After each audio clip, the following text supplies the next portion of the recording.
విఘ్నేశ్వరుణ్ణి పొద్దున్నే ఒక్కసారి చూసి నమస్కారం చేస్తే చాలు. అది లోకంలో ఎక్కడా లేని విశేషం. ఒక్కసారి ఆయన ముఖం వంక చూసి నమస్కారం చేసి 16 నామములు ఉన్న శ్లోకం చెప్పి బయటికి విడితే చాలు, విజయం సిద్ధిస్తుంది అని. రెండవది ఆయన యొక్క అపారమైన కరుణ. ఇంకా అంతా ఇంత కరుణ కాదు విఘ్నేశ్వరుడిది.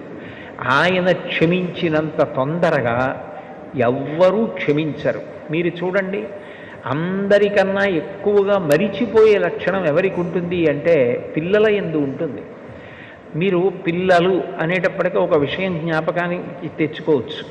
పెద్దవాళ్ళు ఏదైనా తింటున్నారనుకోండి, ఎవరో పెద్దలు వచ్చారు ఇంటికి, ఇంట్లో భోజనమో ఫలహారమో చేస్తున్న పెద్ద ఆయన ఆ పళ్ళెం పట్టుకునో లేకపోతే చేతిలో ఏ ఉండ్రాయో కుడుమో పట్టుకుని తింటూ వీధిలోకి వెళ్ళి స్వాగతం పలకడం, ఆ పళ్ళెం లోపల పెట్టి తాను పెడతాడు.